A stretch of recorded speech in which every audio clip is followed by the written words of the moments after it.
Hello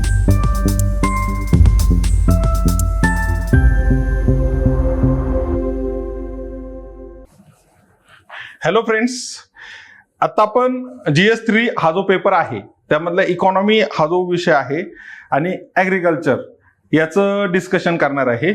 आता paper हा जो आहे MPSCचा तिसरा पेपर GS3 जर आपण बघितलं तर ॲक्च्युअली हा नवीन अभ्यासक्रमाचा खरं ते म्हणजे आता ही पहिलीच परीक्षा आहे बरोबर. आता तुम्ही आधीचे पण पेपर पाहिले तर ॲक्च्युअली याच्यात काय लक्षात येतं आपल्याला की काही बदल केलेला आहे म्हणजे इकॉनॉमीमध्ये, परंतु जे UPSCच्या आपण PYQच्या आधारावर प्रश्न बघितलं होतं. म्हणजे आता जी परीक्षा देतोय आपण किंवा ही जी परीक्षा झालेली आहे याच्या अगोदर असा MPSCचे पेपर्स नव्हते बरोबर ना. आता हा पहिला पेपर आहे तो आपण UPSCच्या जे क्वेश्चन्स आहे त्याच्याशी कंपॅरिझन करण्याचं कारण असं आहे की त्याचा बेस ठेवूनच आपण अभ्यास करत आलेलो आहे. तर आपल्या लक्षात येतं बरीचशी कंटिन्युटी आहे त्याच्यात बरोबर ना, पण काही चेंज केलेला आहे तो पण आपण लक्षात घेऊ. पण खऱ्या अर्थाने आता आपल्याला हा जो PYQ किंवा जुने जे प्रश्नपत्रिका आहेत किंवा जे झालेलं आहे विशेषतः नव्याने अभ्यास करणारे विद्यार्थी यांच्यासाठी एक खूप मोठा रोड मॅप आहे. म्हणजे आपल्याला कुठं जायचं असेल एखादं destination, if you have to catch or pick up destination किंवा आपल्याला एखाद्या ठिकाणावर पोहोचायचं असेल तर आपल्याला तिथला मॅप गरजेचा आहे. तसा हा एक अत्यंत अचूक असा रोड मॅप आपल्याला याच्यातून मिळतो आणि त्यामध्ये कशा प्रकारचे प्रश्न विचारलेले आहेत. तर याच्यातले 4-5 गोष्टी खूप महत्वाच्या. एक मुळात म्हणजे त्या सिलेबसवर त्यांनी ज्या गोष्टीवर सिलेबसमध्ये फोकस आहे तेच आपल्याला प्रश्न दिसतात, हा एक पार्ट आहे. दुसरी गोष्ट याच्यात तुम्हाला कन्सेप्ट ज्या बेसिक कन्सेप्ट आहे त्या माहिती पाहिजे, त्यांचं ऍप्लिकेशन माहिती पाहिजे, त्यांचं करंट ओरिएंटेशन किंवा सद्यस्थितीची त्याची जी काही निगडीतता आहे ती माहिती पाहिजे. त्या गव्हर्नमेंट इनिशिएटिव्ह म्हणजे सरकारचे उपक्रम माहिती पाहिजे, सरकारच्या यंत्रणा आपल्याला यामध्ये माहिती असल्या पाहिजेत. काही उपयुक्त असली आकडेवारी म्हणजे आपण फॅक्ट्स अँड फिगर्स म्हणूयात, अशा प्रकारच्या गोष्टी असतील तर आपल्याला हे सगळे प्रश्न अटेम्प्ट करता येऊ शकतात बरोबर. आता आपण पहिल्या प्रश्नापासूनच सुरुवात करू. मी थोडक्यात माझं नाव सांगतो. माझं नाव कैलास वालेकर आणि आपण इकॉनॉमीचे जे प्रश्न आहेत त्याच्यातले 1 ते 5 आणि 11 ते 15 हे प्रश्न डिस्कस करणार आहोत. ओके.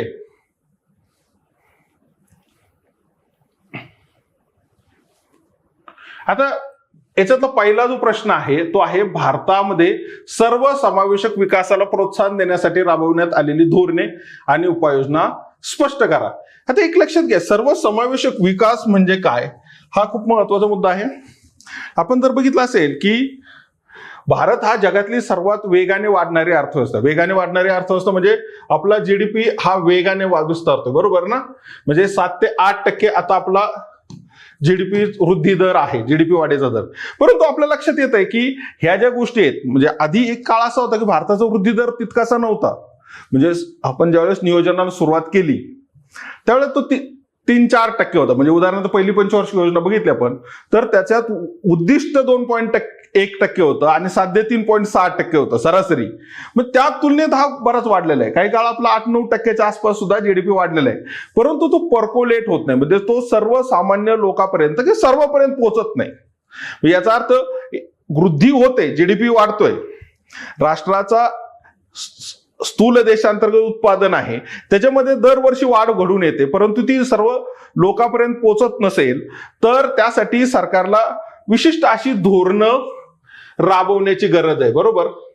आता याच्यातला पहिला जर पार्ट आपण बघितला असेल तर आपल्याला हा GDP जो आहे लोकांपर्यंत पोहोचवायचा असेल, सर्वसमावेशक करायचा असेल तर पहिला पार्ट येतो रोजगार निर्मिती. आता याच्यात चॅलेंज काय आहे. आता जर आपण बघितलं तर एम्प्लॉयमेंट जनरेशन पुरेशा प्रमाणात का होत नाही GDP वाढीच्या बरोबर. त्याचं कारण आहे की कॅपिटल इंटेन्सिव्ह इंडस्ट्रीज आहेत, भांडवलाधारित उद्योगांची संख्या जास्त आहे, ऑटोमेशन स्वयंचलित तंत्राचा वापर होतोय किंवा आज जर आपण बघितलं तर आर्टिफिशियल इंटेलिजन्स यासारखे AI कृत्रिम बुद्धिमत्ता यामुळे सुद्धा रोजगारावर परिणाम होतो. म्हणजे ज्या प्रमाणात वाढ होते त्या प्रमाणात रोजगार निर्माण होत नाही, वाढ होते त्या प्रमाणात वाढ होते म्हणजे रोजगार वाढतोय, परंतु वाढ समजा 8% होत असेल तर रोजगार निर्मितीचा दर खूप कमी आहे. मग आता या ठिकाणी सर्व लोकांना त्या ठिकाणी सामावायचं असेल तर स्किल डेव्हलपमेंटमध्ये सरकारने नॅशनल स्किल डेव्हलपमेंट सारखं केलेलं आहे बरोबर ना. स्किल्ड इंडिया हे उपक्रम आहे. म्हणजे अशा पद्धतीचे, कारण लोकांना त्या रोजगारामध्ये सामावायचं असेल तर काय करणं गरजेचं आहे तर प्रशिक्षण असलं पाहिजे. प्रशिक्षण नसेल तर ऍक्च्युअली लोकसंख्या त्या ठिकाणी सामावली जाऊ शकत नाही. म्हणजे नुसते एखादी इंडस्ट्री सुरू झाली म्हणजे लोकांना तिथं रोजगार मिळतील असं नाही. आणि आता जर तुम्ही बघितलं असेल नव्या प्रकारचे उद्योग आहेत. उदाहरणार्थ IT सेक्टरमध्ये किंवा AI मध्ये वेगळ्या प्रकारचे रोजगार तयार होतात. तर या ठिकाणी तशा प्रकारचं प्रशिक्षित असलेलं मनुष्यबळ त्याच्यात आपसाप होऊ शकेल. मग आपल्याला काय करणं गरजेचं आहे? ह्युमन कॅपिटलमध्ये मोठ्या प्रमाणात गुंतवणूक करणं गरजेचं आहे. तुम्ही बघितलं असेल नॅशनल एज्युकेशन पॉलिसी आहे, असे उपक्रम आहे ज्यामध्ये आपण जास्तीत जास्त फोकस हा स्किल ओरिएंटेड वर फोकस केलेला आहे. रिसर्च अँड डेव्हलपमेंट अप्रोच त्या ठिकाणी डेव्हलप केलेला आहे. नंतर आता हा एक पार्ट झाला. दुसरं आहे दारिद्र्य निर्मूलन. भारतामध्ये जी मल्टी डायमेन्शनल पॉवर्टी आहे की ज्यामध्ये डिप्रायव्हेशन मोठ्या प्रमाणात आहे, म्हणजे वंचितता. मग आता आपण सर्वांना घर, म्हणजे सरकारची योजना आहे पंतप्रधान आवास योजना, यामध्ये सर्वांना घर उपलब्ध करून देण्याचा उद्देश आहे. सर्वांना आरोग्य, मग यामध्ये काय करू शकतो आपण? एक सगळ्यात महत्वाची गोष्ट तुम्ही बघितलं असेल की यामध्ये सरकारची आयुष्मान भारत योजना आहे. किंवा आपण जर बघितलं असेल की हे कदाचित तुम्ही ऐकलं असेल जनधन योजना.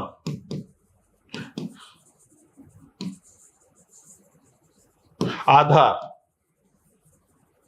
आणि मोबाईल, ही जी जॅम ट्रिनिटी आहे, या जॅम ट्रिनिटीमुळं, ट्रिनिटी म्हणजे 3, आपलं जे काही सरकारचा जो निधी आहे याला म्हणतात DBT, डायरेक्ट बेनिफिट ट्रान्सफर, थेट लाभांतरण.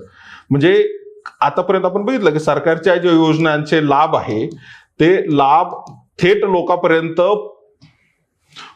पोहोचण्यामध्ये अडथळे होते. यामुळे ते अडथळे काय झाले? दूर झाले.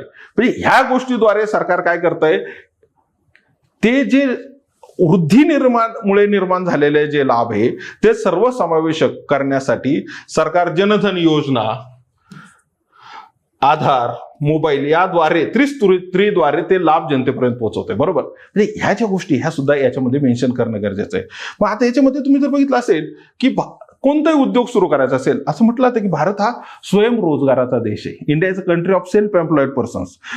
आता सगळ्याच लोकांना रोजगार देणं शक्य नसेल तर आपण रोजगार निर्मितीवर सुद्धा भर देणं गरजेचं आहे. रोजगार निर्माण करण्याबरोबर व्यावसायिक निर्माण करणं गरजेचं आहे. मग सरकारने स्टँडअप इंडिया आहे, नंतर स्टार्टअप योजना आहे, नंतर एक मुद्रा योजना आहे. बरोबर?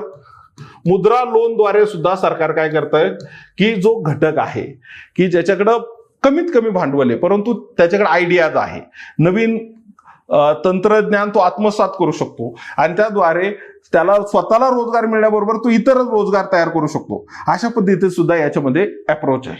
म्हणजे आरोग्य असेल, रोजगार निर्मिती असेल, दारिद्र्य निर्मूलन असेल, याच्यावर फोकस आहे. अजून समावेशकतेमध्ये सगळ्यात महत्वाचा अडथळा हा आहे की भारतामध्ये प्रादेशिक असमतोल सुद्धा मोठा आहे. Regional डिस्पॅरिटी is huge. म्हणजे काही भाग प्रगत आहे, काही भाग अप्रगत आहे, काही भाग अतिप्रगत आहे. मग आता या ठिकाणी काय दिसतं की हा असमतोल दूर करायचा असेल तर government initiative is very important. मग तुम्हाला माहिती असेल की भारतामध्ये आकांक्षी जिल्हे जे आहे 112 जिल्हे जे आहे त्यांची निवड करण्यात आलेली आहे आणि त्या जिल्ह्यामध्ये इन्फ्रास्ट्रक्चर डेव्हलपमेंट असेल, त्यासाठी लागणारं कनेक्टिव्हिटी म्हणजे इलेक्ट्रिसिटी, नंतर डिजिटल कनेक्टिव्हिटी, या गोष्टी सुद्धा उपलब्ध केल्या जातात. अशा प्रकारच्या धोरणांची इथं चर्चा करणं गरजेचं आहे. मग आता इथं पहिली गोष्ट काय की इन्क्लुझिव्ह ग्रोथ ही का गरजेची निर्माण झालेली आहे, धोरणं कोणते निर्माण करतो आपण त्या गोष्टी आणि याचे रिझल्ट दिसत आहेत. परंतु एक लक्षात घ्या, ह्या ज्या गोष्टी आहेत त्या डीपर आहे over a period of time. भारताला कॉलोनियल पास्ट पण आहे, म्हणजे वसाहतवादाची पार्श्वभूमी, आणि त्यामुळं ही सर्वसमावेशकता निर्माण करण्यासाठी सातत्यपूर्ण प्रयत्नांची गरज आहे. पण याच्यामध्ये सर्वात जास्त भर हा आपल्याला शिक्षणावर, कौशल्यपूर्णतेवर देण्याची गरज आहे. त्याचबरोबर आपल्याकडे सामाजिक विषमता सुद्धा भारतामध्ये तीव्र आहे. ती तीव्रता दूर करण्यासाठी सुद्धा गव्हर्नमेंटने वेगवेगळे इनिशिएटिव्ह घेतलेले आहेत, त्यांचा सुद्धा आपल्याला याच्यामध्ये समावेश करता येईल. आता दुसरा जो प्रश्न आहे तो जेंडर बजेटिंगचा आहे. तर पहिली तर अशा जे प्रश्न असतात यामध्ये सगळ्यात पहिली तो गोष्ट काय की आपण मगाशी बघितलं सर्वसमावेशक विकास. तर यामध्ये अशा प्रश्नामध्ये पहिल्यांदा तर आपल्याला काय द्यायला पाहिजे, व्याख्या द्यायला पाहिजे. सर्वसमावेशक विकासाची व्याख्या बघितली, तसं जनरेट बजेटिंग. दुसरी गोष्ट, उत्तराला एक प्रस्तावना असली पाहिजे. प्रस्तावनेमध्ये आपण इथं काय सांगू शकतो की का गरज निर्माण झाली सर्वसमावेशक विकासाची, आणि दुसरा पार्ट म्हणजे उत्तराला एक फ्लो असला पाहिजे, प्रवाहीपणा असला पाहिजे. आणि एक प्रस्ताव जी समारोप आहे त्यामध्ये आपण ओपन एंडेड सांगू शकतो. ह्या जरी गोष्टी केल्या असल्या तर यश संमिश्र आहे आपलं, बरोबर. आणि यामध्ये सातत्याने आपल्याला प्रयत्न करण्याची गरज आहे. आता भारतामध्ये जसं आता आपल्याला इथं दिसतंय की असमतोल, प्रादेशिक असमतोल बघितला आपण, आर्थिक विषमता पाहिली, तसंच आपल्याला स्त्री पुरुष यामध्ये सुद्धा जो काही गॅप आहे, विषमता आहे, ती दूर करण्यासाठी सरकारने हे जेंडर बजेटिंग वर फोकस केलेला आहे, बरोबर ना. आणि याची गरज निर्माण झालेली आहे. याचा अर्थ हे वेगळं बजेट नसतं, तर बजेटमध्ये जे समजा गव्हर्नमेंट ऑफ इंडियाचं बजेट आहे, तसंच महाराष्ट्राचं बजेट आहे. या बजेटमध्ये स्त्रियांच्या कल्याणासाठी, सक्षमीकरणासाठी कोणत्या योजना आहेत आणि किती टक्के समावेश केलेला आहे, याच्या अगोदर असं थेटपणे त्याचं विवेचन केलं जात नव्हतं. म्हणजे योजना होत्या, त्या योजना आधी पण होत्या, परंतु आता स्पष्टपणे त्या मेन्शन केल्यामुळे त्याचं इव्हॅल्युएशन करणं सोपं झालं. दुसरी गोष्ट, सरकार त्या तरतुदी सातत्याने वाढवताना दिसतं. म्हणजे आता उदाहरणार्थ जर आपण बघितलं तर भारताच्या योजनेमध्ये मिशन शक्ती नावाची योजना आहे, पोषण योजना आहे, स्त्रियांच्या शिक्षणाच्या योजना आहेत, किंवा प्रत्येक मिनिस्ट्री आहे. समजा रूरल डेव्हलपमेंट मिनिस्ट्री आहे, त्या रूरल डेव्हलपमेंट मिनिस्ट्रीमध्ये स्त्रियांसाठी किती योगदान आहे. किंवा उदाहरणार्थ आता मनरेगा सारखी योजना आहे, त्याच्यानंतर VB जी रामजी योजना झाली, म्हणजे आता त्याचं रूपांतर झालं, यामध्ये महिलांचं किती योगदान आहे. किंवा पंतप्रधान आवास योजनेमध्ये प्रत्येक ज्या शासनाच्या योजना आहे याच्यामध्ये सुद्धा योगदान या ठिकाणी स्पष्टपणे मेन्शन केलं जातं. आणि महिला विकासाच्या आणि बाल विकासाच्या ज्या योजना आहे यामध्ये सुद्धा याच्यावर जास्त फोकस केला जातो. त्याचबरोबर शिक्षण, महिलांच्या शिक्षणासाठी संधी कोणत्या याचा पण विचार केला जातो. आता उदाहरणार्थ याच्यामध्ये तुम्ही वेगवेगळ्या योजनांची उदाहरणं देऊ शकता. उदाहरणार्थ महाराष्ट्राचा जर विचार केला तर लाडकी बहीण योजना आहे, हा एक, त्याच्यासाठी किती अलोकेशन आहे, त्याचं किती प्रपोर्शन खर्च होतो, त्या योजनेमध्ये काय, हे आता उदाहरणं देताना आपण फार तर एखाद्या ओळीत उदाहरणं देऊ शकतो, बरोबर ना.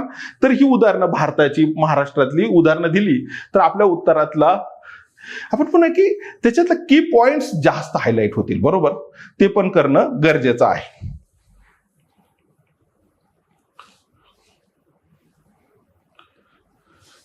आता तिसरा जो प्रश्न आहे, आता एक लक्षात घ्या की आपल्याला हे जे प्रश्न दिलेले आहे त्याच्यामध्ये सूचना देताना त्यांनी सांगितलेले 1 ते 10 जे प्रश्न आहेत त्यांची उत्तरे 150 शब्दात आहे. संविधान 11 ते 20 250. म्हणजे एक याच्यामध्ये प्रश्नांच्या सोडवताना आपल्याला 3 गोष्टी खूप महत्वाची करणं गरजेचं आहे. एक म्हणजे त्याच्यात मुद्देसूदपणा असला पाहिजे, की पॉइंट्स असले पाहिजे, कीवर्ड्स त्याच्यात असले पाहिजे, त्या उत्तराला प्रवाहीपणा असला पाहिजे, आणि त्याचबरोबर शब्द मर्यादा सुद्धा आपण पालन करणं गरजेचं आहे. आता आपल्याला एक लक्षात घ्या की हे these are all challenges of Indian economy. म्हणजे आपल्याकडे काय झालंय की आजही कृषी आधारित लोकसंख्या मोठ्या प्रमाणात आहे. भारतामध्ये ज्या प्रमाणात औद्योगिकरण व्हायला पाहिजे त्या प्रमाणात झालेलं नाही. म्हणजे आज मेक इन इंडियामध्ये आपला GDP मध्ये 25% मॅन्युफॅक्चरिंगचा वाटा करणं गरजेचं आहे. दुसरी गोष्ट असं लक्षात येतंय की सेवा क्षेत्रात आज आपलं जवळपास GDPतला 60% वाटा आहे. परंतु काय दिसतंय की आपल्याला सेवा क्षेत्रामध्ये मोठी लोकसंख्या सामावून घ्यायला मर्यादा येताना दिसत आहेत, बरोबर. आणि यामध्ये आपल्याला एक सगळ्यात महत्वाचा पार्ट असा दिसतो की हा जो फूड प्रोसेसिंग इंडस्ट्री आहे, अन्न प्रक्रिया उद्योग, हा याच्यातला महत्वाचा पार्ट आहे. याच्यामुळे काय होतंय, एक तर पहिली गोष्ट आपल्याकडे फक्त 10% पण अन्न प्रक्रिया उद्योग होत नाही, बरोबर. म्हणजे एक तर अन्न प्रक्रिया उद्योगामुळे कृषीला पण फायदा होणार आहे. का कृषीला फायदा होणार आहे, तर याचं पहिलं कारण असं आहे की व्हॅल्यू चेन तयार होणार आहे, व्हॅल्यू ऍडिशन तयार होणार आहे. म्हणजे कृषी मालाची जी प्रक्रिया केली तर त्या कृषी मालाच्या प्रक्रियेची व्हर्टिकल लिंकेजेस तयार होतील, म्हणजे त्या ठिकाणी फॉरवर्ड लिंकेजेस तयार होतील. त्याची पुढच्या टप्प्यात प्रक्रिया झाल्यामुळे शेतमालाला मिळणारा भाव येतो वाढू शकतो. दुसरी गोष्ट, याच्यातून अतिरिक्त रोजगार तयार होतात, बरोबर. म्हणजे एक तर मूल्यवृद्धी, मूल्य साखळी, त्यामुळं कृषी माल विपणनामध्ये याला काय मिळेल, आपल्याला चांगला भाव मिळेल. आणि त्याचबरोबर काय होतंय, या प्रक्रियेमुळं कृषी मालाची साठवणूक क्षमता वाढते. म्हणजे ज्याला आपण म्हणतो की शेल्फ लाईफ वाढतं. त्यामुळे अन्नधान्याची नासाडी, घटकांची नासाडी कमी होते आणि अतिरिक्त रोजगार तयार होतात. ग्रामीण औद्योगिकरण सुद्धा तयार होऊ शकतं. आता भारताला याच्यात खूप मोठा पोटेन्शियल आहे. कारण एक तर सगळ्यात महत्वाची, भारतामध्ये खूप विविध प्रकारची फळं, विविध प्रकारच्या भाजीपाला तयार होतात. आणि तुम्ही जर बघितलं असेल की आज जागतिक स्तरावर ही फूड बास्केट जे आहे, ही जी फूड बास्केट आहे ती खूप मोठ्या प्रमाणात बदलत आहे. म्हणजे एका बाजूला जर आपण बघितलं तर फूड बास्केटमध्ये काय चेंज होतं, प्रोटीनची मागणी वाढते, फळे व भाजीपाल्यांची मागणी वाढते आणि लोकांना त्या प्रक्रिया असलेल्या उत्पादनाला सुद्धा मोठी मागणी. भारतामध्ये तशा पद्धतीची खूप प्राचीन अशी व्यवस्था आहे, परंतु ती पारंपरिक पद्धतीने केलेली आहे. त्याच्यामध्ये तशा मशिनरीज तेवढ्या प्रमाणात नाही आणि त्याचं स्केल किंवा त्याचं प्रमाण कमी आहे. यामध्ये सरकार आता म्हणजे खूप मोठ्या प्रमाणात गुंतवणूक करते. महाराष्ट्रामध्ये फूड प्रोसेसिंगमध्ये खूप सरकारने मोठ्या प्रमाणात तिथं चालना दिलेली आहे. तशा प्रकारच्या योजनांची सुद्धा आखणी केलेली आहे आणि याच्यामुळं हा दोन्हींना काम करतोय. म्हणजे ब्रिज, म्हणजे औद्योगिकरण, ग्रामीण भागात औद्योगिकरण केल्यामुळे हे तर शेतीला तर आपल्याला माहिती आहे, तुम्हाला माहिती की आपल्याकडे शेतमालाच्या उत्पादनात मोठ्या प्रमाणात वाढ झालेली आहे. उदाहरणार्थ आता महाराष्ट्र हॉर्टिकल्चर स्टेट आहे, परंतु त्या प्रमाणात त्याच्या प्रक्रिया न झाल्यामुळे ती जी काही त्याला जी मूल्य साखळीमध्ये मिळणारा जो भाव आहे तो अजूनही पुरेशा प्रमाणात मिळत नाही. याची निर्यात प्रधानता मोठी आहे. आपल्याकडे एपेडा नावाची संस्था 1986 पासून कार्यरत आहे महाराष्ट्रात. त्याचा सुद्धा मोठ्या प्रमाणात त्याचा फायदा आहे. निर्यात भिमुखता जास्त आहे. एक्सपोर्ट ओरिएंटेडनेस या फूड प्रोसेसिंग इंडस्ट्रीची खूप मोठी जास्त आहे. म्हणजे आपल्याला एक तर शेतकऱ्यांना चांगला भाव मिळेल, शेतमालाची प्रक्रिया होऊन शेतमालाचं उत्पादन वाढवणं शक्य आहे. निर्यात भिमुखता असल्यामुळे आपल्याला पुरेसं परकीय चलन मिळेल. चांगल्या पद्धतीने आपण ते जागतिक बाजारपेठेत आपलं स्थान निर्माण करू शकतो आणि हा एका अर्थाने भविष्यामध्ये याच्यातून बिलियन्स ऑफ डॉलर्स भारताला मिळू शकतात. आणि त्याचबरोबर भारतातला जो रोजगार निर्मितीचा जो प्रश्न आहे, ग्रामीण औद्योगिकरणाचा जो प्रश्न आहे, तो बऱ्याचपैकी सेटल होऊ शकतो. आणि याची सगळ्यात महत्वाची गोष्ट अशी की जो आपण मगाशी बघितलं रिजनल डिस्पॅरिटीचा जो पार्ट आहे, प्रादेशिक असमतोल, जो याचं आपल्याकडे काय झालं की इंडस्ट्रियल बेल्ट तयार झालेले, याच्यामध्ये इंडस्ट्रियलायझेशनचं विकेंद्रीकरण करणं शक्य आहे, डिसेंट्रलायझेशन ऑफ इंडस्ट्री शक्य आहे. याचा सुद्धा आपण याचा विचार केला पाहिजे. हे पॉईंट जर तुमचे की पॉईंट्स आले तर याच्यामध्ये काय फार असा अवघड प्रश्न नाही, बरोबर. म्हणजे आणि ही सस्टेनेबल डेव्हलपमेंटच्या दृष्टीने सुद्धा मोठ्या प्रमाणात आहे. भारताला याच्यात खूप मोठ्या प्रमाणात पोटेन्शियल आहे. याच्यामध्ये आता जर तुम्ही बघितलं असेल की मिल्क प्रोसेसिंग, म्हणजे मिल्कच्या बाबतीत आपण याच्यामध्ये खूप जास्त अडॅप्टेशन केलेलं आहे. खरं तर आपल्या विशेषतः आता तुम्ही जर बघितलं असेल की महाराष्ट्रामध्ये वारणा सारखा ब्रँड आहे किंवा गुजरातमधला किंवा आता नॅशनल लेवलचा ब्रँड आहे अमूल, हा ब्रँड आहे. असे त्यांनी त्या ठिकाणी इंटरनॅशनल लेवलला आपली एक ओळख तयार केलेली आहे. तशा पद्धतीचं मार्केट नेटवर्क तयार केलेलं आहे. अशा पद्धतीच्या द्वारे तिथं स्थानिक ठिकाणी लोकांना रोजगार मिळतील. आज जर तुम्ही बघितलं असेल की भारतामध्ये शहराचा प्रश्न गंभीर आहे, स्थलांतराचे प्रश्न खूप गंभीर आहेत. कारण त्या ठिकाणी ज्यावेळेस लोकसंख्या स्थलांतरित होते त्याला पुरेसे तिथं रोजगार मिळत नाही. मिळालं तर त्याचं राहणीमान आहे आणि तिथं असलेला जो काही खर्च आहे त्याची भागवणूक करणं अवघड होतं. या ऐवजी जर स्थानिक ठिकाणी जर रोजगार मिळाले तर त्या लोकांच्या जीवनमानात मोठ्या प्रमाणात बदल होऊ शकतो. आणि त्या दृष्टीने ही यामध्ये त्यांनी म्हटलेलंच आहे, ग्रामीण औद्योगिकरण आणि रोजगार निर्मिती आणि कृषी आणि उद्योग या दोघांना एकमेकांना दुवा निर्माण करण्यामध्ये याची खूप मोठ्या प्रमाणात भर आहे. आणि भविष्यामध्ये खऱ्या अर्थाने रोजगार इथं तयार होताना दिसत आहेत. आज जर आपण बघितलं असेल की या सारख्या गोष्टी सुद्धा इथं मोठ्या प्रमाणात आपण वापर करू शकतो. इथं गुंतवणुकीची गरज आहे, प्रशिक्षणाची गरज आहे आणि सगळ्यात महत्वाची गोष्ट इनिशिएटिव्ह, लोकांनी स्वतः पुढाकार घेण्याची गरज आहे. आणि अजून सरकार या ठिकाणी अजून या दृष्टीने काय प्रयत्न करतं की जी यशस्वी उदाहरणं आहेत, त्या ठिकाणी यशस्वी मिळालेली जी उदाहरणं आहेत ती लोकांपुढे सामोरे आले तर त्या ठिकाणी त्याचा अजून मोठ्या प्रमाणात फायदा होऊ शकेल. आणि ही खऱ्या अर्थाने सगळ्यांनाच फायदेशीर गोष्ट आहे. म्हणजे ॲग्रिकल्चरला फायदेशीर आहे, समाजाला फायदेशीर आहे, निर्यातीला फायदेशीर आहे, त्यावर अवलंबून असणाऱ्या लोकसंख्येला फायदेशीर आहे. आज सगळ्यात महत्वाची गोष्ट, India is a billion plus population. आपल्याला जवळपास 140-45 कोटी लोकसंख्येचा देश आहे. इथल्या लोकसंख्येच्या अशा पद्धतीच्या आज आपण बघितलं असं अन्नविषयक गरजांचं पोषण मूल्य देणाऱ्या आहाराची उपलब्धता आपल्याला पुरेशा भावात, योग्य भावात उपलब्ध करण्यासाठी सुद्धा याचं महत्वाचं योगदान आहे.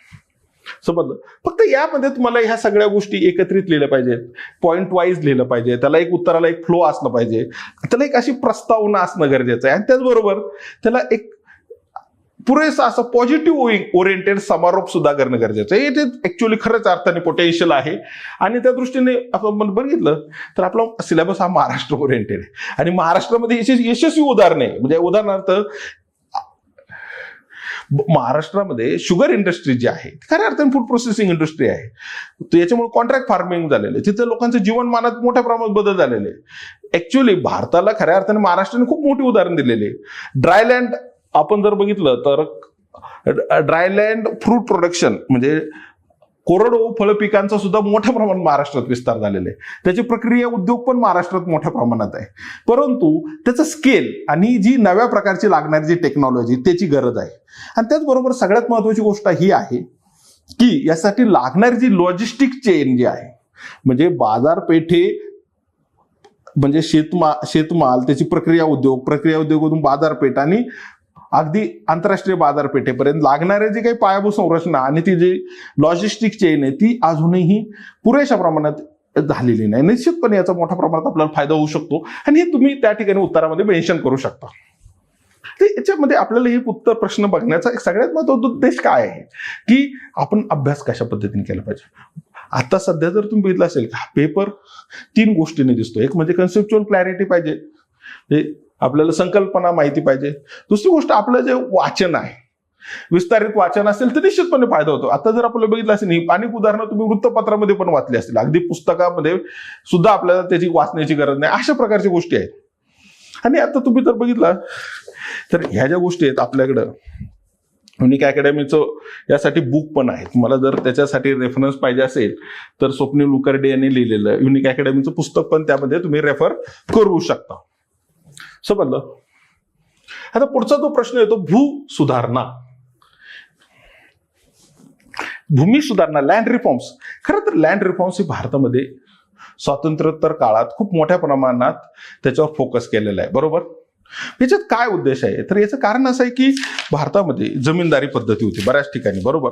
आणि जे प्रत्यक्ष शेती करणारे जे कुळ होते त्यांना जमिनीच्या मालकीचा हक्क नव्हता आणि जमीनदार त्या ठिकाणी शेतीमध्ये फार त्यांना त्या ठिकाणी उत्पादन करण्याची पण त्या ठिकाणी अशी फारशी गरज वाटत नव्हती आणि जी प्रत्यक्ष करणारे कुळ होते त्यांची स्थिती बिकट बनली होती. जमीन सुधारण्याचा सगळ्यात मुख्य हेतू आहे मध्यस्थांचे उच्चाटन. म्हणजे जे जमीनदार आहे इंटरमिडिएट खऱ्या अर्थाने ब्रिटिशांनी ह्यावर जास्त फोकस केला होता. भारतामध्ये स्वातंत्र्य मिळाल्यानंतर आपल्या ऍक्च्युअली खऱ्या अर्थाने आर्थिक विषमता दूर करण्यासाठी सुद्धा एक महत्वाचं पाऊल आहे. शेती सुधारणांचं पण एक महत्वाचं पाऊल आहे. ग्रामीण भागामध्ये प्रत्यक्ष जे कुळ आहेत किंवा ते शेती करणारे शेतकरी आहेत त्यांना सामाजिक न्याय आर्थिक न्याय मिळवून देण्याचं सुद्धा एक महत्वाचं साधन आहे आणि त्यामुळे याचं रेग्युलेशन करण्याचं गरज आहे. आणि यामध्ये प्रत्येक राज्यात आता शेती हा राज्याचा विषय आहे. बरोबर? Agriculture is the state subject. त्यानुसार प्रत्येक राज्यांची त्या ठिकाणी कमाल जमीन धारणा निश्चित करण्यात आली आणि त्यानुसार एका विशिष्ट मर्यादेपेक्षा जास्त शेती असेल तर ती शेती ज्याला शेती नाही त्याला वितरण करण्याचं पुनर्वितरणाचा सुद्धा याच्यामध्ये समावेश आहे. आता नंतर पुढचा मुद्दा काय की भारतामध्ये फ्रॅगमेंटेशन मोठ्या प्रमाणात झालंय. शेतीचं विखंडन सुद्धा मोठ्या प्रमाणात झालेलं आहे. म्हणजे शेती जशी जशी पुढच्या पिढीकडे हस्तांतरित होताना परत ती छोट्या छोट्या तुकड्यामध्ये विभागली जाते आणि त्याची व्हायबिलिटी जी आहे म्हणजे त्या शेतीची आर्थिक व्यवहार्यता ती कमी होते. आर्थिक व्यवहार्यता कमी झाल्यामुळे काय होऊ शकतं ते शेती एक तर कसण्यासाठी त्याला पुरेसं उत्पन्न मिळवून देऊ शकत नाही, त्याच्यासाठी पुरेसे तंत्रज्ञान किंवा एखादी मशिनरी वापरता येऊ शकत नाही, त्याची सुपरविजन कॉस्ट वाढते. म्हणजे त्या ठिकाणी प्रत्यक्ष जाऊन शेती करताना वेगवेगळ्या ठिकाणी शेतकऱ्याला जावं लागतं. म्हणजे याचं एकत्रीकरण करण्याची गोष्ट सुद्धा आहे, गरज आहे. त्याचा सुद्धा याच भूमी सुधारणेमध्ये समावेश आहे. आणि अलीकडील काळात तुम्ही बघितलं असेल की शेतीमध्ये लिगल इश्यूज खूप मोठ्या प्रमाणात अनेक शेतीमध्ये कायदे खूप अशा मालकी हक्काचे वाद दिसतात आपल्याला महाराष्ट्रामध्ये, काय भारतात सगळीकडे तशा पद्धतीची स्थिती दिसते. पण ह्याच्यावर मार्ग काढायचा असेल तर काय करायला पाहिजे? हे प्रॉपर्टी टायटल्स फारसे क्लिअर नाही.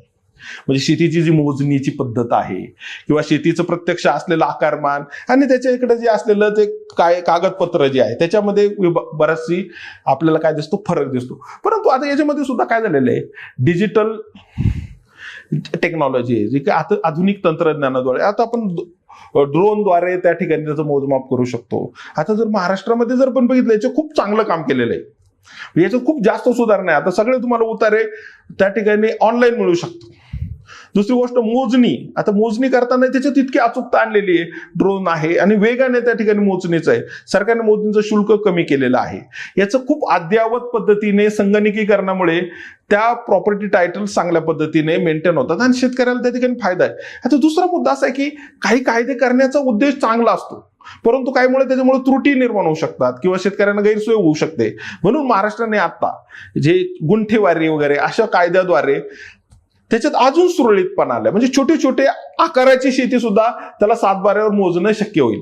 याच्यामुळे काय होईल की ऍक्च्युअली शेती आपल्याला जर चांगल्या पद्धतीने करायचं असेल आणि ते शेतकऱ्याला, त्या प्रत्यक्ष शेतकऱ्याला त्याचा न्याय मिळवून द्यायचा असेल, त्याचा मालकी हक्काचा पुरावा अधिक चांगला असणं गरजेचं आहे. आणि त्यासाठी सुद्धा हे भूमी सुधारणेमध्ये प्रयत्न करण्यात आलेला. अलीकडे याच्यात खूप जास्त प्रयत्न करताना टेक्नॉलॉजी पण याच्यामध्ये खूप मोठ्या पद्धतीने वाट आहे. सरकार कायद्याचं ऍक्च्युली कोणतेही कायदे हे त्या त्या काळानुसार त्याच्यात बदल करणं सुद्धा गरजेचं आहे. कारण आता शेतीचा आकार लहान झालेला आहे. आता ऍक्च्युली लहान आकारामध्ये सुद्धा चांगली शेती करणं शक्य आहे, कारण अचूक शेती, प्रिसिजन ऍग्रिकल्चर आहे. म्हणजे आता समजा उदाहरण पॉलीहाऊस सारख्या गोष्टी सुद्धा वापर करून लहान आकारामध्ये सुद्धा शेतकरी चांगलं उत्पन्न मिळवू शकतात. किंवा फळे, भाजीपाला किंवा आता आपण मगाशी बघितलं अन्न प्रक्रिया उद्योग यासारख्या उद्योगाद्वारे सुद्धा त्याला चांगल्या पद्धतीने शेतीमध्ये उत्पन्न मिळवणं शक्य आहे. परंतु आज आपण बघितलं शेतीतला एक आणखी मुख्य मुद्दा आहे भांडवलाचा.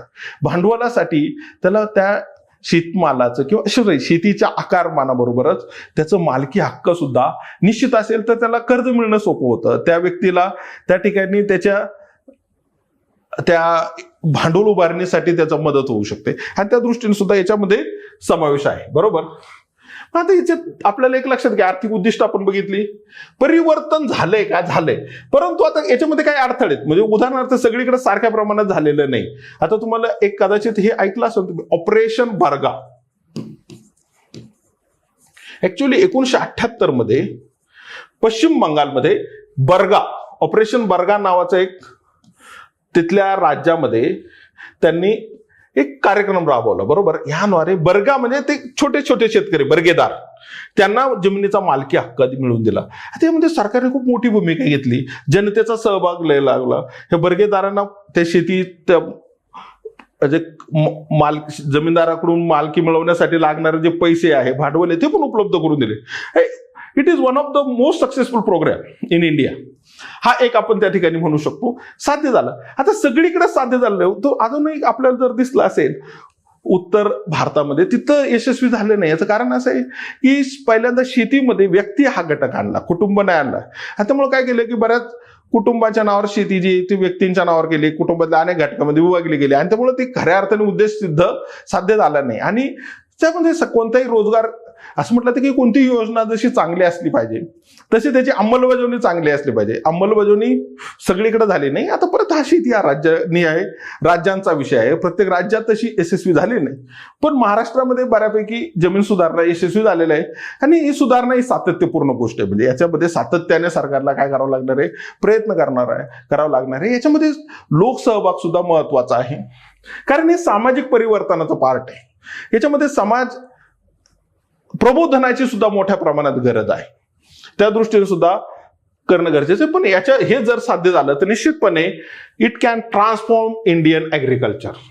आपल्याला एक तर उद्दिष्ट मगाशी बघितलं आपण, ती असली पाहिजे. जमीन सुधारणाचं काय, कुळ कायदा, कुळांना संरक्षण, जमिनीचं पुनर्वितरण, कुळांना त्या ठिकाणी मालकी हक्क, कमाल जमीनधारणा कायदा, सामाजिक न्याय प्रस्थापित करणे, आर्थिक विषमता दूर करणे, ही उद्दिष्ट होते.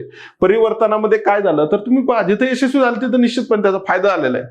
जिथं यशस्वी झालं नाही तिथं त्या ठिकाणी आजही ती सामाजिक न्यायाच्या दृष्टीने सुद्धा महत्वाचा पार्ट आहे. म्हणजे तिथं अजूनही ते प्रश्न आपल्याला भेडसावताना दिसतात. पण याचं यश हे संमिश्र आहे आणि ते त्या योजनेबरोबर तिथल्या अंमलबजावणीच्या प्रक्रियेवर मोठ्या प्रमाणात अवलंबून आहे, हे आपण या ठिकाणी मेन्शन करू शकतो. आता हा प्युअरली टेक्निकल क्वेश्चन आहे, बरोबर. आता तुम्ही बघितलं असेल ट्रिपल-P मॉडेल, हॅम मॉडेल आणि BOT मॉडेल. आता हे पहिल्यांदा आपल्याला हे मॉडेल आणलं म्हणजे बांधव वापरा हस्तांतर करा. मग ते काय केलं जातं, आता ऍक्च्युअली हे योजना का आल्या, तर सगळ्यात महत्वाची गोष्ट अशी आहे की आपल्याकडे भारतामध्ये असं म्हटलं होतं की औद्योगिकरण करायचं असेल, लोकांच्या जीवनमानाच्या दर्जामध्ये सुधारणा करायची असेल तर पायाभूत संरचना विकास गरजेचा आहे. एखादा भाग प्रगत आहे याचा अर्थ काय, त्या ठिकाणी पायाभूत संरचना विकसित आहे म्हणून तो प्रगत आहे. जर आपण बघितलं की दुसऱ्या महायुद्धाच्या काळात किंवा विशेषतः आर्थिक मंदीनंतर अमेरिकेमध्ये मोठ्या प्रमाणात पायाभूत संरचना विकसित केल्या आणि अमेरिकेमध्ये औद्योगिकरण असेल किंवा अमेरिकेच्या आर्थिक प्रगतीमध्ये त्याचा खूप मोठा वाटा आहे. किंवा जपान असेल, नंतरच्या टप्प्यात चीन असेल, या ठिकाणी पायाभूत संरचना खूप वेगाने विकसित केल्या. आज जर आपण बघितलं असेल की भारताच्या मॅन्युफॅक्चरिंग इंडस्ट्रीला किंवा लोकांच्या जीवनमानाच्या दर्जाला सगळ्यात महत्वाचा अडथळा आहे तो म्हणजे अपुऱ्या पायाभूत संरचना. आपल्या गरजेच्या तुलनेत त्या पायाभूत संरचना अपुऱ्या आहेत आणि त्यामुळं जर आपण त्या पायाभूत संरचना विकसित केल्या तरच आपल्याला आर्थिक वृद्धीचा दर साधता येऊ शकतो. आपण जागतिक त्या स्पर्धेमध्ये आपल्याला त्या ठिकाणी महत्वाचं स्थान मिळवू शकतं आणि India is a booming country. म्हणजे भारताचं असं जी अर्थव्यवस्था आहे अत्यंत वेगाने वाढते. असं आपल्याकडे वेगवेगळे डेमोग्राफिक डिव्हिडंड, लोकसंख्येची लाभांश आहे. आपण वेगाने which is can catch up with the rest of the world असं म्हटलं तर की आगामी शतक हे आपलं शतक आहे. परंतु यासाठी पायाभूत संरचनेमध्ये मोठ्या प्रमाणात आपल्याला गुंतवणुकीची गरज आहे. आता पायाभूत संरचना विकास जो आहे म्हणजे रस्ते असतील, रेल्वे असतील, पोर्ट असेल, एअरपोर्ट असेल, इलेक्ट्रिसिटी जनरेशन असेल, इरिगेशन असेल, यासाठी सगळ्यात महत्वाची गोष्ट गुंतवणूक मोठा असतो. जेस्टेशन पिरियड म्हणजे उभारणीचा कालावधी मोठा असतो. उभारणी केल्यानंतर त्याचा वसुली होऊन त्याचे प्रत्यक्ष पैसे लाभ मिळायला पण वेळ लागतो. त्याच्यामध्ये भूसंपादनाचे प्रश्न आहेत, परवानगीचे प्रश्न आहे, वेगवेगळ्या यंत्रणा त्या ठिकाणी काम करतात आणि प्रत्यक्ष त्याचे लाभ मिळायला बराच अवधी लागतो. आज मी बघितलं की जो भाग प्रगत आहे, अप्रगत आहे किंवा अल्पविकसित आहे त्याच्यामध्ये सगळ्यात महत्वाचा गॅप हा इन्फ्रास्ट्रक्चर बॉटलनेक, पायाभूत संरचनेचा अडथळा आहे. मग तो अडथळा दूर करण्यासाठी काय करायला पाहिजे, गुंतवणूक वाढवली पाहिजे. आता सार्वजनिक गुंतवणुकीच्या बरोबरच आपल्याला खाजगी गुंतवणुकीवर सुद्धा अवलंबून राहणं गरजेचं आहे. आता याच्यामध्ये दोन्हीमध्ये दिसतं की आता खाजगी गुंतवणूक काय असते, वेगाने होऊ शकते, त्यांचं पोटेन्शियल मोठ्या प्रमाणात आहे, त्यांचं कार्यक्षम ते जास्त वेगाने आणू शकतात. परंतु सगळ्यात महत्वाची गोष्ट की युजर चार्जेस, म्हणजे जर तो प्रोजेक्ट उभा केला आणि त्याचे पैसे ते बांधा वापरा हस्तांतर करा, म्हणजे ते पैसे कशातून उभे करणारे, युजर चार्जेस म्हणजे ज्या पायाभूत संरचना वापरणार आहे त्यांच्याकडून वसूल करणारे. पण ते जर चार्जेस जास्त असतील तर परत आपल्याला दिसेल की मोठ्या लोकसंख्येला ते लाभ मिळू शकणार नाही किंवा ते जे प्रायव्हेट जे प्लेयर्स आहेत किंवा जे खाजगी क्षेत्र आहे ते कुठे जाऊ शकतील, जो प्रगत भाग आहे तिथंच जातील. म्हणजे परत काय होईल, विकासाचा असमतोल दूर होण्यापेक्षा वाढू शकेल. तो आपल्याला अविकसित भागात गुंतवणूक करायची असेल तर तिथं व्हायबिलिटी तयार करणं गरजेचं आहे, आर्थिक व्यवहार्यता निर्माण करण्याचं. मग आर्थिक व्यवहार्यता निर्माण करण्याची गरज असेल तर याला एक पार्ट आहे तो म्हणजे VGF, व्हायबिलिटी गॅप फंडिंग.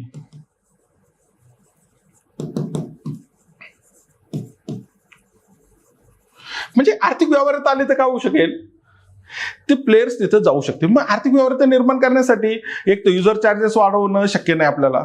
मग सरकार काय करेल की त्याच्यातली जी काही तफावत आहे, आर्थिक व्यवहार्यता तफावत आहे ती भरून काढेल, बरोबर. मग आता आपल्या लक्षात आलं की प्रत्येक गोष्टीमध्ये काही अडथळे आहेत. मग आपण याच्यामध्ये काय केलं, BOT हे पूर्णपणे खाजगीवर असतं. सार्वजनिक क्षेत्रामध्ये गुंतवणूक करू शकतो आपण मोठ्या प्रमाणात, परंतु गुंतवणूक अनेक ठिकाणी करायची. सरकारकडं गुंतवणुकीसाठी असणारे जे रिसोर्सेस ते तुलनेने कमी आहे. मग आपण सरकारने कुठं करायला पाहिजे, जिथं जास्त गरज आहे तिथं करायला पाहिजे. मग आता आपल्या लक्षात येतं की मग यामध्ये हे दोन्ही एकत्रीकरण करणं शक्य आहे आणि याद्वारे काय केलेलं आपण ट्रिपल-P म्हणजे खाजगीचं BOT आणि सार्वजनिक क्षेत्र यांचा वापर. आता याच्यामध्ये अजून एक पार्ट केलेला आहे, हायब्रिड ॲन्युइटी मॉडेल. म्हणजे याबरोबरच हे इंजिनिअरिंग असेल, प्रोक्युरमेंट असेल, याचा सुद्धा याच्यामध्ये समावेश केलेला आहे. अँड कन्स्ट्रक्शन म्हणजे शासन, त्याची उभारणी, त्याचं असलेलं बांधकाम, त्याच्यासाठी असणारे जी रिसोर्स मोबिलायझेशन, याचं एकत्रीकरण करून अशा पद्धतीचे मॉडेल सरकार वेगवेगळ्या पद्धतीने डेव्हलप करतात. आता याच्यामध्ये त्यांच्या इफेक्टिव्हनेस आणि आपल्याला इथं चिकित्सक परीक्षण करायचं. म्हणजे याची पहिली गोष्ट गरज का निर्माण झाली आपण बघितलं. एक तर आपल्याला पुरेशा प्रमाणात त्या सुविधा उपलब्ध नाही, त्यामुळे मोठ्या भांडवलाची गरज आहे. पण आता त्यामुळे काय होतं की खाजगी क्षेत्र त्या ठिकाणी प्रगत भागातच जातात. मग त्या ठिकाणी काय करायला पाहिजे, ती जोखीम सहन करण्याची क्षमता त्यांची कमी असल्यामुळे सरकारने त्या ठिकाणी याद्वारे उपलब्ध केली पाहिजे. आता याच्यामुळे फायदा दिसतो की ते तिथं आकर्षित होतात, परंतु याच्यावर परत आता या प्रोजेक्टवर पण टीका व्हायला लागली. याचं कारण असं आहे की बऱ्याचदा हे खाजगी क्षेत्राकडे जोखीम कमी असते, सरकारकडे जोखीम जास्त असते. म्हणजे याच्यामुळे परत असं होऊ शकतं की काही लाभ फक्त कोणाला मिळतील, खाजगी क्षेत्राला, जोखीम कोणाला करावं लागेल, सरकारला. आता याच्यामुळे याच्या उपयुक्ततेवर सरकारने केस बाय केस विचार केला पाहिजे. त्याच्यामध्ये सगळ्यात महत्त्वाची गोष्ट आहे लोकसहभाग गरजेचा आहे, डिसेंट्रलायझेशन गरजेचं आहे, जनतेला विश्वासात घेणं गरजेचं आहे. ते केलं तर हे प्रश्न काही अंशी सुटू शकतात. इफेक्टिव्हनेस निश्चितपणे आपण जर बघितलं असेल की आता समजा उदाहरण एक्सप्रेस हायवे सारखा रस्ता आहे पुणे मुंबई, जे खूप चांगल्या दर्जाने तयार झालेला आहे. त्या ठिकाणी त्याच्या टोल संदर्भात काही प्रश्न असू शकतील, परंतु वेगाने विस्तारित झालेला आहे. आणि त्यामुळं आपल्या इथे त्या सुविधा महाराष्ट्रामध्ये खूप चांगल्या पद्धतीने विकसित झालेल्या आहेत. परंतु अशा पद्धतीच्या रचना करताना त्याचं खूप चांगल्या पद्धतीने सर्वे करणं गरजेचं आहे. सगळ्याच गोष्टी रेप्लिकेट करत गेलो तर कदाचित त्या स्थानिक गरजा, त्याचे असलेले लाभ आणि प्रत्यक्ष गुंतवणूक, त्याच्याशी निगडीत असलेले तंत्रज्ञान, त्याच्याशी निगडीत असलेलं पर्यावरण, याच्याकडे कदाचित दुर्लक्ष होऊ शकतो. आणि त्यामुळे याच्यावर सगळ्यात महत्वाची गोष्ट तर अशी आहे की याच्यामध्ये आता पर्यावरणाचे पण प्रश्न बिकट आहेत. यामध्ये सगळ्यात महत्वाची गोष्ट आहे की जे स्टेक होल्डर्स आहेत, आपल्याला आपण म्हणू की स्टेक होल्डर्सवर जास्त फोकस करायला पाहिजे. म्हणजे संबंधित घटक आहेत यांचा जर आपण इथं विचार केला तर उदाहरणार्थ इथं क्रिटिकल इश्यू भूमी संपादन आहे. भूमी संपादनामध्ये सुद्धा त्या स्थानिक जे घटक आहेत त्यांचा विश्वासात घेणं गरजेचं आहे. विशेषतः शेतकऱ्यांना तिथं अधिक विश्वासात घेणं गरजेचं आहे आणि त्या पद्धतीने त्या योजनांची आखणी करणं गरजेचं आहे. पण निश्चितपणे याची गरज आहे. आपल्याला वेगाने या ठिकाणी पायापासून रचना विकसित करायला पाहिजे. परंतु एक गोष्ट निश्चित आहे की ज्यावेळेस डेव्हलपमेंट ही ओपन एंडेड प्रोसेस आहे, विकास ही अत्यंत खुली प्रक्रिया आहे. जसं जसं तुम्ही पुढे जात जाईल तसं तसं त्याच्यात अडथळे येणार हे गृहीतच आहे. त्या अडथळ्यावर आपल्याला मात करणं गरजेचं आहे. म्हणजे तो प्रोग्राम थांबवणे त्याचं सोल्युशन असू शकत नाही. म्हणजे हे जे मॉडेल्स आहेत, ह्या मॉडेल्सपेक्षा यांचं इम्प्लिमेंटेशन कशा पद्धतीने होतं हे जास्त गरजेचं आहे. त्या पद्धतीने आपण त्याचा विचार करू शकतो. तुम्ही बघितलं असेल की हा टेक्निकल प्रश्न जरी असला तरी याच्या चिकित्सक परीक्षणामुळं आपल्याला सगळ्या बाजूने याचा विचार करावा लागणार आहे. मराठी आणि इंग्लिशचा फायदा जास्त होतो याच्यात. इकॉनॉमीमध्ये हे बायलिंग्वल क्वेश्चन जे असतात याच्यामध्ये काय होतं की काही वेळा ते भाषांतरामध्ये आपल्याला काही गोष्टीचा अंदाज येत नाही. म्हणून मी म्हणेल की आपल्याकडे एक अर्धा मिनिट जर आपण यासाठी वापरला तर निश्चितपणे आपल्याला अचूकपणे येईल. तुम्ही इंग्लिशमध्ये प्रश्न लिहा किंवा उत्तर लिहा किंवा मराठीत तुम्ही दोन्हींचा वापर केला, तुम्हाला प्रश्नामध्ये नेमकं काय विचारलंय, म्हणजे असं म्हटलं तर की which is the correct answer, तर जे प्रश्न काय विचारलाय याच्यावर आधारित आहे. मग प्रश्न विचारला काय याच्यामध्ये प्रश्न समजावून घेणं जास्त गरजेचं आहे. इथं समजावून घेण्याची गरज जास्त आहे. आता हे प्रश्न दिसताना काय दिसतो, भारतातील आर्थिक नियोजन संरचनात्मक आणि संस्थात्मक. ऍक्च्युअली हा प्रश्न समजून घेण्याची खूप गरज आहे. म्हणजे याच्यात काय अडथळ्यामुळे मर्यादित आहे याचे चिकित्सक विश्लेषण करा. Economic planning in India has been constrained by structural and institutional bottlenecks critically exam. हा प्रश्न जर तुम्हाला समजून घ्यायचा असेल तर तुम्ही नीती आयोग का स्थापन केला याचं जर वाचन केलं तर तुम्हाला प्रश्नाचे उत्तर खूप जास्त येतील. बरोबर ना. म्हणजे ऍक्च्युअली मगाशीच आपण बघितलं प्लॅनिंग असेल, डेव्हलपमेंट ओपन एंडेड प्रोसेस. म्हणजे तुम्ही जी काही धोरणं घेतलेली असते त्या काळानुसार असतात आणि त्याचं यश अपयश सुद्धा संमिश्र असतं. म्हणजे असं तुम्ही पूर्णपणे यशस्वी झाला असं म्हणणं अवघड आहे आणि अपयशी झाला असं म्हणणं. याच्यातला सगळ्यात महत्वाचा अडथळा कोणता आहे तर आता बघितलं की भारतामध्ये सुरुवातीच्या टप्प्यात आपण कशावर जास्त भर दिलाय? सार्वजनिक क्षेत्रावर दिलाय, नंतर काय काळात खाजगी क्षेत्रावर दिलेला आहे. परंतु या दोन्हीमुळे काही प्रश्न निर्माण झालेत. याचं तर सगळं कारण हे आहे की आपल्याकडे योजनांची आखणी चांगली झाली, परंतु त्या अंमलबजावणीला अडथळे निर्माण झाले. एक तर पहिला मुद्दा अडथळा कोणता आहे अंमलबजावणीचा? इम्प्लिमेंटेशन गॅप जो आहे, अंमलबजावणीतला अडथळा.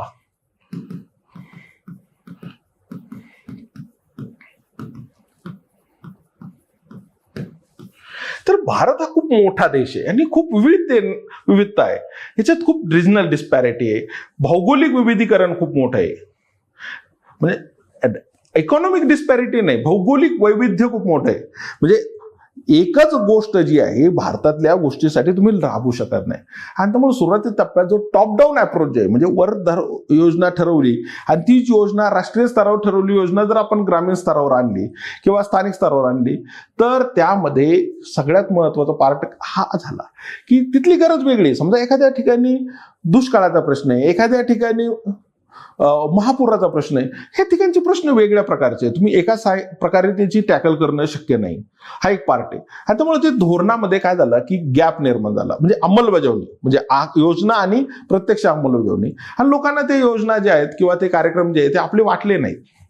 दुसरा मुद्दा असा आहे की त्याच्यावर ओव्हरसाईट सुद्धा मर्यादित राहिली. मग म्हणजे त्याच्या कोणतीही योजना जर यशस्वी व्हायची असेल तर त्याच्यावर देखरेख खूप चांगली गरजेची आहे. मग याला सगळ्यात महत्वाचा पार्ट हा स्ट्रक्चरल कोणता झाला की टॉप डाऊन अप्रोच.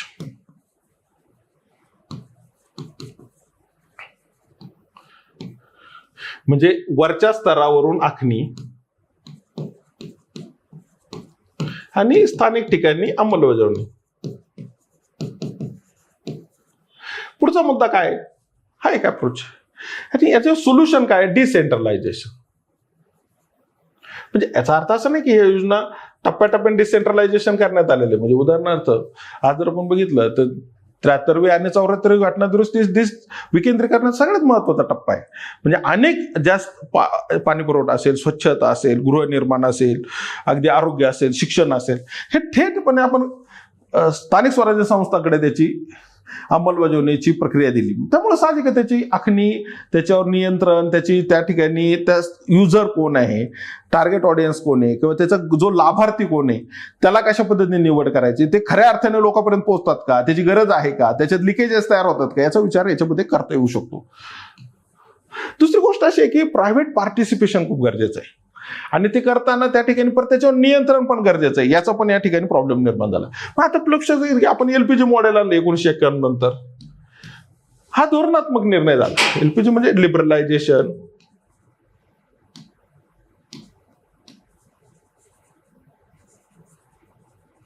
प्रायव्हेटायझेशन आणि ग्लोबलायझेशन. आता भारताची अर्थव्यवस्था जागतिक अर्थव्यवस्था जोडली, पण खऱ्या अर्थाने सगळी क्षेत्र तयार नव्हती आपली. म्हणजे भारतामध्ये खूप मोठ्या प्रमाणात गॅप आहे. त्यामुळं ग्रामीण भागाला याचा फायदा होण्याचा तोटा झाला. यामध्ये परत तोच इन्क्लुझिव्ह ग्रोथचा इश्यू त्याच्यामुळे निर्माण झाला. अर्थव्यवस्था वृद्धी दर मोठ्या प्रमाणात वाढली, पण जी इन्स्टिट्यूशनल म्हणजे संस्थात्मक जी उभारणी आहे ती पुरेशा प्रमाणात न झाल्यामुळे ती जी काही व्यवस्था आहे ती पुरेशा प्रमाणात तयार नव्हती. आणि त्यामुळे साहजिकच त्याचे काही घटकांना मोठ्या प्रमाणात फायदा झाला, काही घटक त्याच्यातून वंचित राहिले. विशेषतः आता जर आपण बघितलं तर सगळ्यात अजून एक मोठी गोष्ट आहे की भारतामधला जर आपण जीडीपी वाईज जरी बघितलं तर असं लक्षात येतं की जीडीपी मध्ये शेती क्षेत्राचा वाटा 14-15% म्हणजे वेगाने घटला. परंतु दुसऱ्या बाजूला काय दिसतं की लोकसंख्येमध्ये आजही 50% डिपेंडन्स आहे शेतीवर, 45 to 50%. 45 ते 50% लोकसंख्या आजही शेतीवर अवलंबून आहे. मग आपल्याला या ठिकाणी काय दिसतंय की ही जी काही प्रश्न आहे तो खूप मोठ्या प्रमाणात दिसला आणि त्यामुळं प्लॅनिंग चांगल्या पद्धतीने झाली आपल्याला त्या ठिकाणी. आणि याचे संमिश्र यश आहे. परत एक लक्षात घ्या की आज आपण जर बघितलं तर भारत हा अन्नधान्य स्वयंपूर्ण आहे. आज आपल्याला लक्षात येतं की एनर्जी सिक्युरिटी नसल्यामुळे आपल्याला आज खूप मोठ्या प्रमाणात प्रश्न आहे. ऊर्जा सुरक्षितता किंवा अजून पेट्रोलियम आहे, आजही आपलं डिपेंडन्सी किती, मोर दॅन 80%. आपलं 80% अवलंबित्व आहे. एलपीजी गॅस सारख्या गोष्टी त्याच्यावरचं अवलंबित्व मोठं आहे. परंतु अन्नधान्य सुरक्षितता आपल्याला मोठ्या प्रमाणात मिळवणं शक्य झालं. हे एक यश आहे, ते करणं शक्य झालेलं आहे. नंतर आपण पायाभूत संरचना विकास मोठ्या प्रमाणात केलेला आहे, शिक्षणामध्ये मोठी गुंतवणूक केलेली आहे. परंतु जी आपल्याला लागणारी जी गुंतवणूक आहे आणि त्याचं स्केल जे आहे आणि प्रत्यक्ष त्याची उपलब्धता आहे, याच्यामध्ये खूप मोठा गॅप अजूनही दिसतोय. आज आपल्याला एकाच बाजूला काय दिसतंय की अन्नधान्य उत्पादन मोठ्या प्रमाणात वाढलं, परंतु त्यासाठी लागणार मेकॅनिझम तयार न झालं. आता मग आपण काय करावं लागलं, नंतरच्या टप्प्यात आपल्याला फूड सिक्युरिटीवर आधी वेगळ्या पद्धतीने प्रयत्न करावा लागला. म्हणजे थेट लोकांपर्यंत ते लाभ पोहोचवण्यासाठी या ठिकाणी काय केलं, अन्न सुरक्षा कायदा करण्यात आला. नंतर आता पंतप्रधान गरीब कल्याण योजनेद्वारे मोफत अन्नधान्याची उपलब्ध करावी लागली. परंतु या ठिकाणी आजही दारिद्र्य निर्मूलन आपल्याकडे पुरेशा प्रमाणात झालं नाही. मग असेच तो प्रश्न आहे की इन्क्लुझिव्ह ग्रोथ करणं यासाठीचं जे मेकॅनिझम, इन्स्टिट्यूशनल स्ट्रक्चरल मेकॅनिझम ते करणं शक्य झालं नाही. ह्या गोष्टी करणं गरजेचं आहे. त्यामुळे जर तुम्ही नीती आयोगामध्ये आपल्या लक्षात येतं की आपल्याला तो प्लॅटफॉर्म चेंज करणं गरजेचं आहे. यामुळं आपण काय करणं गरजेचं आहे, कोऑपरेटिव्ह फेडरलिझम आहे,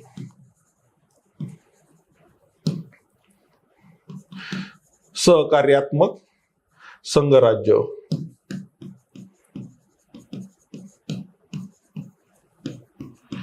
नंतर मग अशा म्हणून डाऊन टॉप अप्रोच, म्हणजे एखाद्या स्थानिक भागावर जर एखादी योजना यशस्वी झाली तर ती राष्ट्रीय स्तरावर न्यायची. ह्या योजना असं झालेलं आहे ऍक्च्युअली. आता जर तुम्ही ही म्हणजे मनरेगा असेल किंवा आता सध्या FIBI जी रामजी योजना जी आहे ती रोजगार निर्मितीची, ग्रामीण रोजगार, ही महाराष्ट्रातल्या रोजगार हमी योजनेवर आधारित आहे. किंवा मिड डे मिल स्कीम जी आहे तमिळनाडूमध्ये ती योजना आहे, तीच आपल्या राष्ट्रीय स्तरावर दिसते. म्हणजे अशा प्रकारचे जर स्थानिक ठिकाणचे जे प्रोजेक्ट आहे त्या ठिकाणी जर त्याचं यशस्वीपणे ते अंमलबजावणी झालेले असेल तर त्यातल्या त्रुटी तिथल्या दूर झालेल्या असतील तर त्या राष्ट्रीय स्तरावर नेणं शक्य होईल. अशा पद्धतीचे प्रयत्न करण्याची गरज निर्माण झालेली आहे. आता इथं जास्त ऍग्रिकल्चर ओरिएंटेडच प्रश्न आहेत. आता 12वा जो प्रश्न आहे, आता इथे पहिली गोष्ट हा टेक्निकलच आहे खूप मोठ्या प्रमाणात. क्रॉपिंग इंटेन्सिटी म्हणजे काय, एक सगळ्यात महत्वाची गोष्ट आहे की प्रत्यक्ष नेट सोन एरिया म्हणजे लागवडीचं जे काही क्षेत्र आहे, लागवड योग्य क्षेत्र आणि त्याच्यावर असलेलं पिकाचं क्षेत्र, याच gross cropped area divided by net sown area into 100, म्हणजे जो काही पीक लागवड केलेलं क्षेत्र, लागवड योग्य क्षेत्र यांचा गुणोत्तर आणि त्याला 100 ने गुणलं की आपल्याला क्रॉपिंग इंटेन्सिटी मिळते. आता ही क्रॉपिंग इंटेन्सिटी काही भागात खूप जास्त आहे, काही भागात कमी आहे. याचं कारण काय, ही सगळ्यात महत्वाची गोष्ट त्याच्यात इरिगेशनचा महत्वाचा भाग आहे. बरोबर, म्हणजे सिंचन क्षमता जिथं जास्त आहे तिथं एकापेक्षा जास्त पिकं घेतली जातात, त्यामुळे ती क्रॉपिंग इंटेन्सिटी वाढते. दुसरी गोष्ट काय,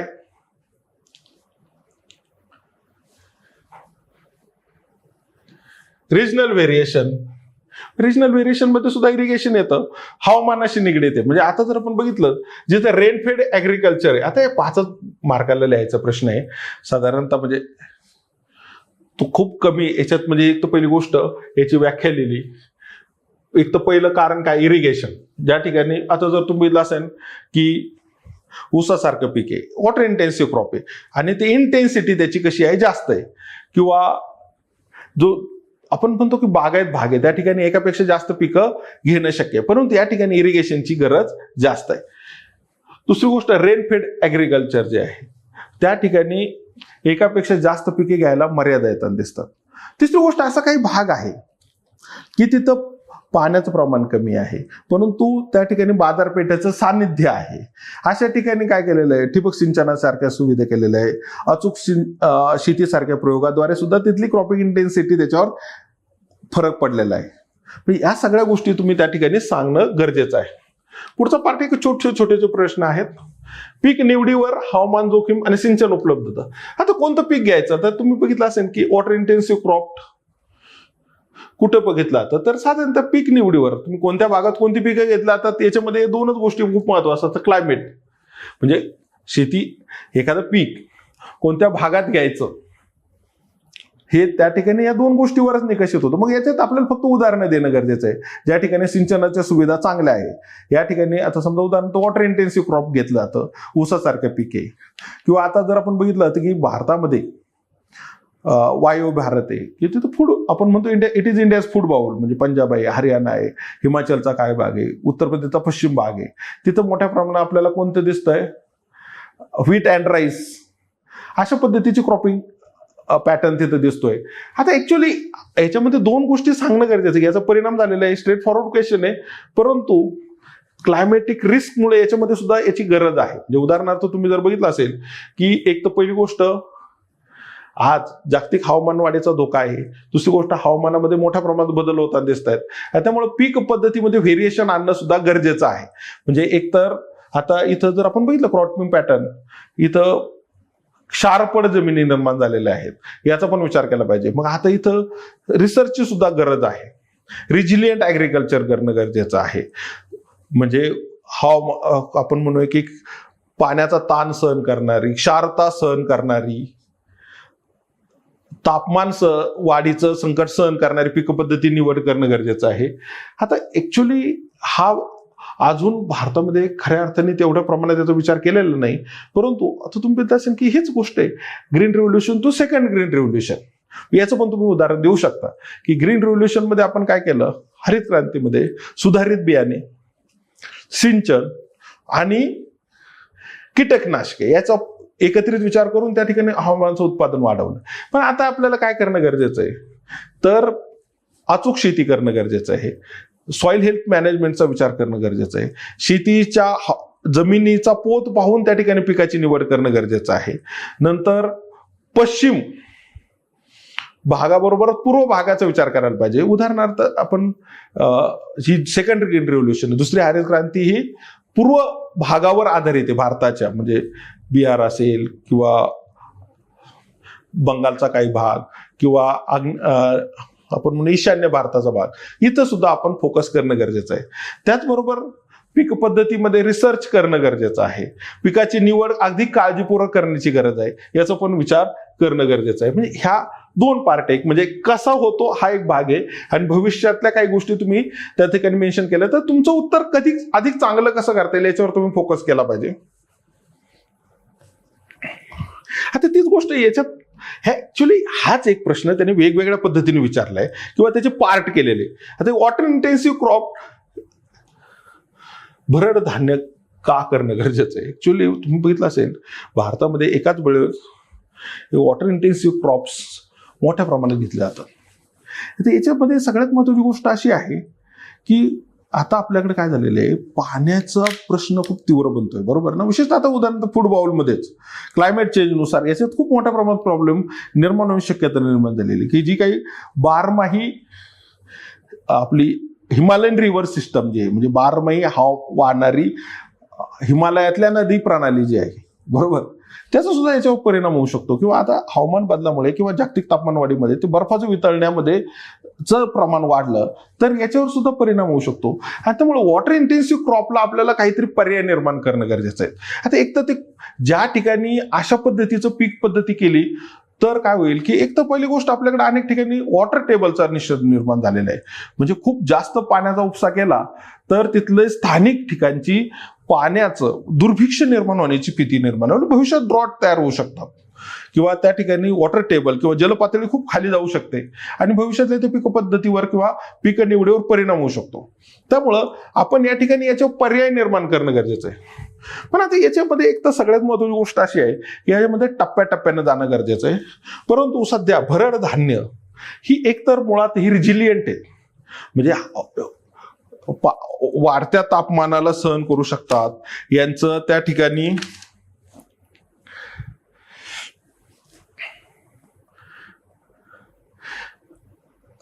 कमी पाण्यावर येऊ शकतात, याचा पण विचार करणं गरजेचं आहे. ते असं आहे, असं म्हटलं तर की हे करू शकते. याच्यात दोन पार्ट आहे, म्हणजे एक डायरेक्ट याची निवड केली तर भविष्यात आपले फूड सिक्युरिटी खूप सिरियस गोष्ट आहे, बरोबर ना. म्हणजे अन्न सुरक्षितता ही त्या ठिकाणी त्याचा समतोल राखणं गरजेचं आहे. पण ते करत असताना भविष्याचा पण विचार करणं गरजेचं आहे.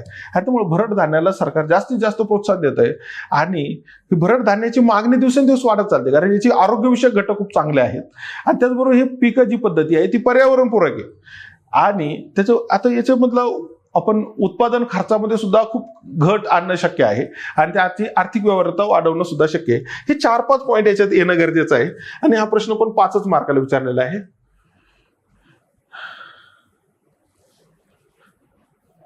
तुम्ही जर बघितलं असेल की शेतमालाला भाव किमान आधारभूत किंमत केंद्र शासन निश्चित करतं CACPच्या शिफारशीनुसार.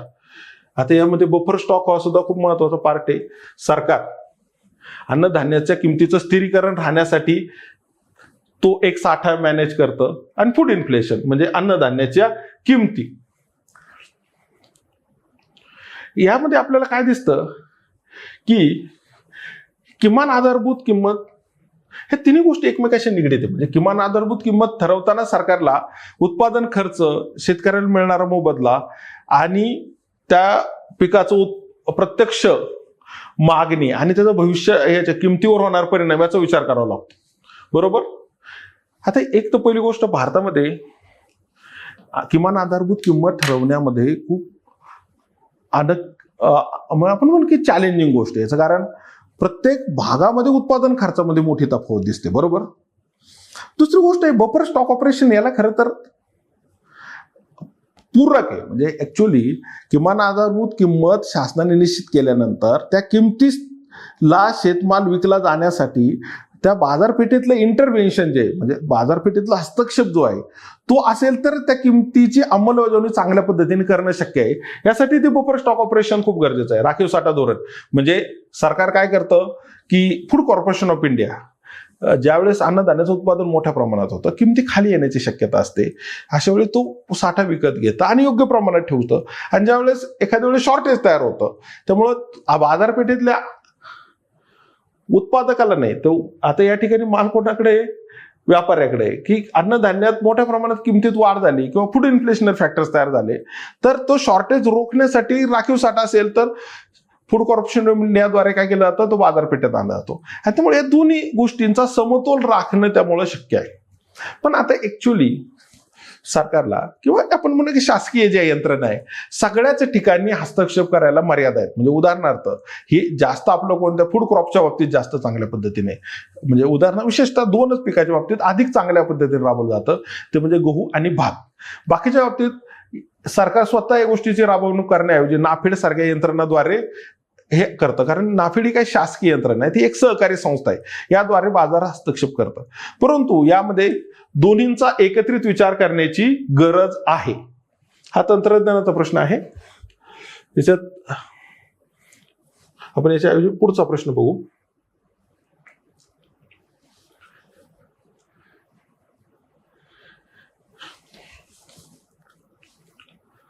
भारताची औद्योगिक धोरणे शासन नियंत्रित आयात प्रतिस्थापन पद्धतीपासून उदारीकरणाकडे विकसित झाले आहे. चिकित्सक विश्लेषण करा. मग अशी मी तर तुम्हाला तोच पॉईंट सांगितला. एक मुळात म्हणजे इंग्लिश वाचले तर काही गोष्टी आपल्या अधिक चांगल्या रीतीने करतात. Industrial policy has evolved from the state led import substitution to market oriented liberalisation critically examine. म्हणजे त्याच्यामध्ये आपल्याला त्याच्यामुळे काय परिणाम झाले याचा पण विचार करावा लागला किंवा असं का झालं. सुरुवातीला काय होतं की भारताचं जे धोरण होतं स्वयंपूर्णता आणि आजही आपण बघितलं आत्मनिर्भर भारत आहे. बरोबर ना. भारत हा एक खूप मोठा देश आहे. We are a billion plus population. 140-45 कोटी किंवा अगदी आता आपण जनगणना अजून झाली तर कदाचित ते आकडा असून वेगळा असून म्हणून 145 कोटी आहे. तर एवढ्या मोठ्या लोकसंख्या आयातीवर तर अवलंबून राहू शकत नाही. आणि त्यामुळे आपण साहजिकच सुरुवातीला इम्पोर्ट सबस्टिट्यूशन म्हणजे ज्या गोष्टी आपण आयात करतो त्याऐवजी काय करायच्या ते स्वतः आपल्या देशात तयार करायच्या. परंतु याच्यामुळं काय झालं की हे जे धोरण आहे तर अनेक राष्ट्रांनी ते धोरण स्वीकारलं आणि त्यामुळे ट्रेड थांबला. म्हणजे उदाहरणार्थ गॅटची स्थापना त्यासाठी झाली होती 48 मध्ये. नंतर WTO 1995 मध्ये काय झालं, जागतिक व्यापार संघटनेत रूपांतर झालं आणि त्यामुळे साहजिकच प्रत्येक राष्ट्राने असं ठरवलं की ज्या WTOचे मेंबर्स की तुम्ही अशा पद्धतीची धोरणं राबवण्यापेक्षा ट्रेडला प्राधान्य द्या. कारण का प्रत्येक देशाचं पोटेन्शियल वेगळ्या पद्धतीचं आहे आणि कम्पॅरेटिव्ह ऍडव्हान्टेज तुम्हाला मिळू शकतो, तुलनात्मक फायदा मिळू शकतो. आता ऍक्च्युअली आपण 1991लाच लिबरलायझेशनचं धोरण स्वीकारलं होतं. आयातीवरचे निर्बंध काही अंशी शिथिल केले होते. त्यामुळे साहजिकच आयातीला आयातीचे जे काही आयात शुल्क आहे ते कमी केलं. आयातीवर असणारे जो कोटा रिस्ट्रिक्शन्स आहे ते काढून टाकलं होतं. आणि हे टप्प्याटप्प्याने चालू असलेली प्रोसेस आहे. आता त्यामुळं ही जी काही प्रोसेस आहे याच्या अगोदर काय होतं, इम्पोर्ट लेड सबस्टिट्यूशन, आयातीला पर्याय करायचं म्हणजे आयातीवर बंधनं होती.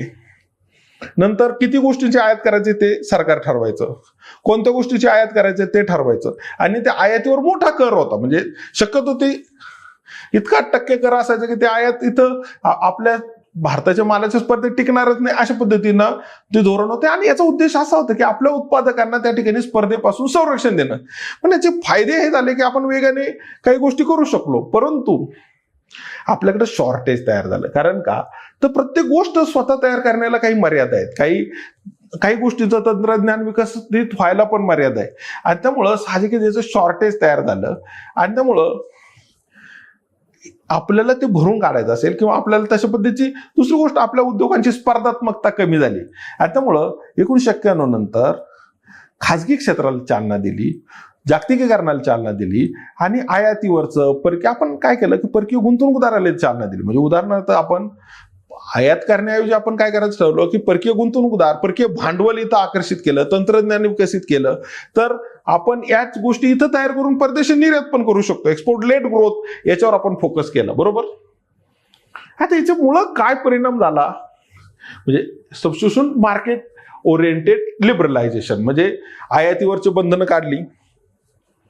म्हणजे आधी काय होतं की आपण आयात करण्याऐवजी त्याच गोष्टी आपल्या देशात तयार करायचं ठरवलं आणि पर्याय, परंतु सगळ्याच गोष्टी तयार करणं हे आणि त्या किमतीला, त्या दर्जाच्या याला काही मर्यादा यायला लागल्या.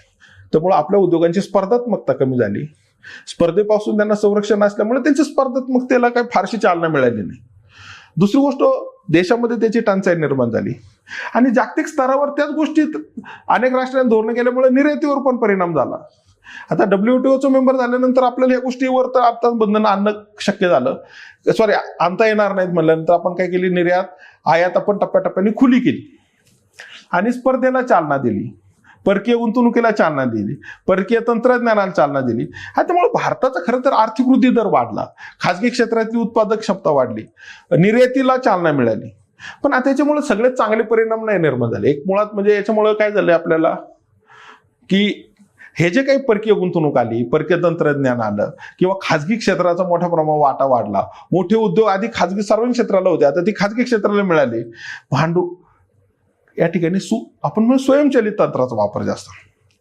स्वयंचलित तंत्राचा वापर झाल्यामुळे काय झालं, रोजगार निर्मितीवर परिणाम झाला. खूप मोठ्या प्रमाणात प्रादेशिक विषमता वाढली, आर्थिक विषमता तीव्र बनली, काही ठराविक घटकांकडेच आर्थिक संपत्तीचं केंद्रीकरण व्हायला लागलं. हे त्याचे तोटे आहेत. आणि सगळ्यात महत्वाचा जो टप्पा आपल्याला दिसतो तो आता 2020ला एक दिसतो आणि आताच्या नंतरच्या टप्प्यात दिसतं की अमेरिकेने जे काही टेरिफ्स लावलेले आहेत, त्याला जास्त प्रचलित आहे ट्रम्प टेरिफ्स, याच्यात दिसतो. बरोबर ना.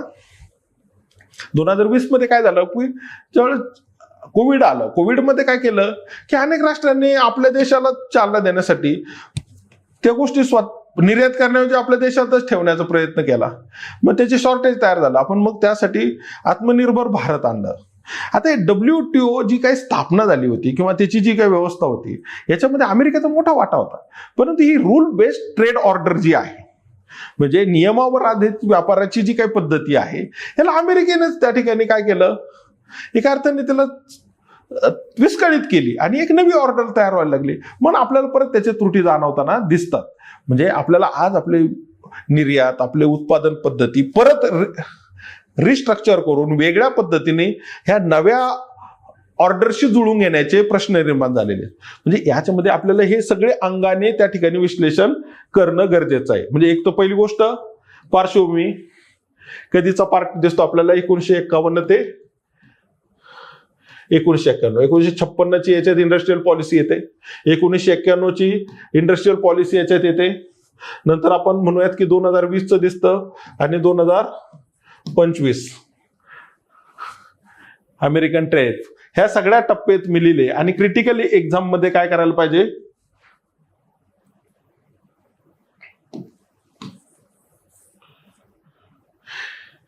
क्रिटिकल एक्झामिनेशन मध्ये तुम्ही काय करू शकता, या दोन्ही बाजू या ठिकाणी काय करू शकता, लिहू शकता. म्हणजे याचे प्लस आणि मायनस, म्हणजे याचे फायदे आणि तोटे. आणि समारोपामध्ये आपण काय म्हणू शकतो की भारताला आता जागतिक अर्थव्यवस्थेची जोडत असताना आपल्या इथली फूड सिक्युरिटी, एनर्जी सिक्युरिटी, आपल्या कृषी उद्योगांचं संरक्षण, किंवा आता आपण बघितलं असेल की आपल्या आता ह्या इंडो ईस्ट ट्रेड डीलमध्ये याचा पण विचार करावा लागतो की भारताची शेती जी आहे ती त्या ठिकाणी जागतिक बाजारपेठेतल्या त्याच्याशी संरक्षित करणं पण गरजेचं आहे. आपल्या इथले परत ते हक्क राखणं पण गरजेचं आहे. हे एक नवी आव्हानं तयार झालेलं आहे आणि याचा या ठिकाणी विचार करणं गरजेचं आहे. आता जो एक शेवटचा प्रश्न आहे आपण तो पाहणार आहोत.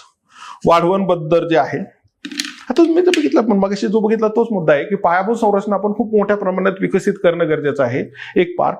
दुसरा पार्ट असा आहे की आपण हे जगातले जे काही प्रगत देश बनलेले आहेत ते प्रगत देश खऱ्या अर्थाने निर्यातीवर आधारित आहे. म्हणजे असं एक्सपोर्ट लेड ग्रोथ आहे, निर्यातीसह वृद्धी. आणि तिसरा टप्पा आहे की जागतिक व्यापारासाठी असं व्यापार विस्तारित करणं गरजेचं आहे, बरोबर ना. ज्या राष्ट्राचा जागतिक व्यापारात वाटा वाढेल त्या राष्ट्राची आर्थिक वृद्धी, त्या राष्ट्रामध्ये रोजगार निर्मिती, त्या लोकांच्या त्या राष्ट्रातील जीवनमानाचा दर्जा याच्यावर खूप मोठ्या प्रमाणात परिणाम होऊ शकतो. आता परकीय गुंतवणूक आकर्षित करायची असेल तरी आपल्या ठिकाणी काय करायला पाहिजे, पायाभूत संरचना विकास पाहिजे. परकीय गुंतवणूकदार संधीच्या शोधात असतात, त्या ज्या ठिकाणी त्यांना संधी चांगल्या मिळतील त्या ठिकाणी जाणार आहे. मग परकीय गुंतवणूकदार, पण परकीय गुंतवणूक कुठं आकर्षित होते, आपल्याला जागतिक गुंतवणूक आकर्षित करण्याची पण गरज आहे ज्या भागामध्ये पायाभूत संरचना विकास चांगला आहे. आता एक लक्षात घ्या की पोर्ट हा खूप महत्वाचा मुद्दा आहे. म्हणजे हा जर आपण बघितलं असेल, जग हे सप्लाय चेनने तयार बनलेलं आहे. म्हणजे इतकी सप्लाय चेन तयार झालेली आहे, म्हणजे कोणतंही प्रॉडक्ट एका देशात पूर्णपणे बनत नाही, ते अनेक टप्प्याटप्प्यातून वेगवेगळ्या ठिकाणी जातं. आणि त्यामुळे ह्या supply chain, global supply chain जी आहे, जागतिक स्तरावरची जी काही आपण म्हणू पुरवठा साखळी आहे, त्याच्यामध्ये सुद्धा आपल्याला भागीदार होण्यासाठी पोर्टची गरज आहे. आपलं जे काही मोठं पोर्ट जे आहे सगळ्यात आता JNPT किंवा JNPA, जवाहरलाल नेहरू पोर्ट मुंबईचं, त्याचं डिकंजेशन करणं गरजेचं आहे. कारण ऍक्च्युअली आपल्याला त्याला पर्याय शोधणं, पर्याय म्हणण्यापेक्षा त्याच्यावर मोठा जो ताण आहे किंवा त्याच्यामुळे निर्माण होणारा जो काही प्रश्न आहे तो कमी करून करायचा असेल तर वाढवण पोर्टला महत्वाची गोष्ट आहे. आणि दुसरी गोष्ट अशी आहे की ते करत असताना आपल्याला त्या भागामध्ये सुद्धा मोठ्या प्रमाणात रोजगाराच्या संधी उपलब्ध होत आहेत. दुसरी गोष्ट त्याच्याशी लिंक करण्यात आलेले आहे, महाराष्ट्राचा बराचसा भाग त्याच्याशी लिंक करण्यात आल्यामुळं इथली जी इंडस्ट्रियल डेव्हलपमेंट आहे ती वेगाने होईल. कारण इंडस्ट्रियलायझेशन मध्ये जशी निर्यात महत्वाची तशी त्यासाठी लागणारा कच्चा माल आहे, त्यासाठी लागणारं मशिनरीज आहे, ते वेगाने निर्माण होणं गरजेचं आहे. आणि त्यासाठी वाढवण बंदराचा मोठ्या प्रमाणात फायदा होईल. आणि त्यामुळे याला परिवर्तनकारी पाऊल म्हणू शकतो आपण, सागरी क्षमता. आणि आता तुम्ही बघितलं असेल की हे म्हणजे जागतिक व्यापारामध्ये जो पॉलिटिकल, भू राजकीय दृष्ट्या त्याचं स्थान सुद्धा खूप महत्वाचं आहे. हे त्या ट्रेड जो आपण म्हणतो की भारताची जी सागरी क्षमता आहे ती वाढवायची असेल तर आपल्याला मोठे पोर्ट असणं गरजेचं आहे. हा जो वाढवण पोर्ट आहे खूप मोठं पोर्ट आहे, जवळपास 76,000 कोटीपेक्षाही जास्त गुंतवणूक यामध्ये केली जाणार आहे. यामध्ये आपण जर बघितलं असेल की महाराष्ट्र गव्हर्नमेंटचं सुद्धा, महाराष्ट्र मॅरिटाईम बोर्डची 26% इक्विटी आहे आणि जवाहरलाल नेहरू पोर्ट अथॉरिटीची 74% आहे. आणि याच्यामध्ये अजून काही गोष्टी करण्यात आलेल्या आहे की हे अत्याधुनिक तंत्रज्ञानाचा वापर करून केलेलं बंदर आहे, याची कार्यक्षमता खूप जास्त आहे. याचबरोबर हे पर्यावरण पूरक करण्याचा पण मोठा प्रयत्न केलेला आहे. आणि त्यामुळं हा महत्वाचा पार्ट आहे. आता ऍक्च्युअली भारतामध्ये असं म्हणतात की ज्या राष्ट्राची पोर्ट चांगले आहेत, वेगाने आहेत आणि आपण म्हणू की वेल पोझिशन्ड आहेत, त्या ठिकाणी आहेत, ती राष्ट्र वेगाने औद्योगिक प्रगती करतात. आपल्याकडं ते सगळ्यात महत्वाची गोष्ट आहे गुंतवणुकीची समस्या आहे. तशा पद्धतीची जी काही पोर्ट्स आहेत त्यांची आपल्या राष्ट्राच्या एकंदरीत गरजेच्या तुलनेत त्यांचा प्रश्न कसा आहे, कमी आहे. आणि तर तोच उभारणीचा कालावधी मोठा आहे, उभारणीचा खर्च मोठा आहे, याच्यात पर्यावरणाचे सुद्धा प्रश्न आहेत, त्याचा पण विचार करावा लागतो. ह्या समस्यामध्ये आहेत, याचा आपण यामध्ये समावेश करणं गरजेचं आहे. सर्वसाधारणतः याच्यात काही फॅक्च्युअल डेटा आहे, गरजेचं काय आहे तो विचार करणं गरजेचं आहे. आणि सगळ्यात महत्वाची गोष्ट आहे आगामी शतक हे भारताचं आहे आणि भारताला आता निर्मिती क्षेत्रामध्ये सुद्धा मोठ्या प्रमाणात गुंतवणूक करणं गरजेचं आहे आणि यासाठी या गोष्टींची गरज आहे हे आपल्या त्या समारोपामध्ये असणं गरजेचं आहे. अशा पद्धतीने आपण इकॉनॉमीचे प्रश्न आपण म्हणूयात की डिस्कस केलेले आहेत. दुसरी गोष्ट अशी की सगळ्यात पॉईंट आपल्याला डिस्कस करणं शक्य झालेलं नाही वेळेअभावी आणि तो आपला याचा डिस्कशनचा उद्देशही नाही. आपल्याला एक सर्वसाधारणतः कशा प्रकारे प्रश्न विचारलेले आहेत, त्याच्यामध्ये काय उत्तरं लिहिणं अपेक्षित आहे आणि सगळ्यात महत्त्वाची गोष्ट अशी आहे की आता नव्याने तयार करताना कशा प्रकारचे प्रश्न येऊ शकतात, कोणत्या प्रकारचं आपण रिसोर्स वापरला पाहिजे, कोणत्या प्रकारची पुस्तक वापरली पाहिजेत, अभ्यास करताना आपण लिखाणावर कसा भर दिला पाहिजे. आता ऍक्च्युली लिखाणाचे कौशल्य असण्यापेक्षा आपल्याला एक तर कौशल्य ते गरजेचेच आहे, परंतु कंटेंट डेव्हलप करणं गरजेचं आहे. म्हणजे तुम्ही एक लक्षात घ्या की हे खूप वेगाने पेपर लिहावा लागतो. त्या वेगाने पेपर लिहिण्यासाठी वेगाने विचार करता आला पाहिजे. वेगाने विचार करण्यासाठी त्याच्याकडे आधीच जास्त कंटेंट असेल तर तो नेमकेपणाने मांडू शकतो. तर तुम्हाला तो कंटेंट डेव्हलप करावा लागेल. कंटेंट म्हणजे आपल्याकडे नोट्समध्ये किती, पुस्तकात किती, हे जसं गरजेचं आहे तसं आपण किती वाचलेलं आहे, किती ऍब्सॉर्ब केलेलं आहे, आपल्याला किती माहिती आहे आणि ती माहिती आपल्याला किती मल्टी डायमेन्शनल अँगलनी मांडू शकतो यावर तुमचा लिखाणाचा वेग ठरतो. बऱ्याच वेळा तुम्ही किती वेगाने लिहिता ही जशी गोष्ट महत्वाची आहे तशीच तुम्ही किती वेगाने विचार करू शकता. वेगाने विचार करू शकता याच्याबरोबर तुमच्याकडे किती माहिती आहे आणि ती माहिती प्रोसेस करण्यासाठी तुमचं मल्टी डायमेन्शनल व्ह्यू म्हणजे वेगवेगळ्या अँगलने तुम्ही कसे बघू शकता हे करणं गरजेचं आहे. आणि त्यासाठी तुमचं विस्तारित वाचन सुद्धा गरजेचं आहे. म्हणजे पुस्तक वाचणं गरजेचंच आहे. तुम्ही वृत्तपत्र वाचा किंवा अगदी तुम्हाला काही नवीन माहिती तंत्रज्ञानाचा वापर करून इंटरनेटच्या सहाय्याने मिळवूया. आणि सगळ्यात महत्त्वाची गोष्ट स्वतःचे नोट्स असतील तर तुम्ही बघितलं असेल ह्या प्रश्नाचं स्वरूप खूप वेगळ्या पद्धतीचं आहे. एक लक्षात घ्या, प्रश्न परीक्षेत मी काही हे प्रश्न सोपे आहेत किंवा अवघड आहेत असं म्हणणार नाही. ऍक्च्युली त्या गोष्टी खूप आपण म्हणू की सापेक्ष आहे. पण त्यापेक्षा ते कसं लिहायचं आणि त्या लिहिण्यासाठी तुम्ही कसं माहिती मिळवायची, कशा पद्धतीने तुम्ही त्यासाठी मार्गदर्शन मिळवायचं, ह्या गोष्टी सुद्धा खूप महत्वाच्या आहे. तुम्हाला सर्वांना तुमच्या भविष्यातील प्रिपरेशनसाठी किंवा तुमच्या स्पर्धा परीक्षेमधल्या त्या जे काही प्रोसेस आहे त्यासाठी शुभेच्छा. Thank you very much.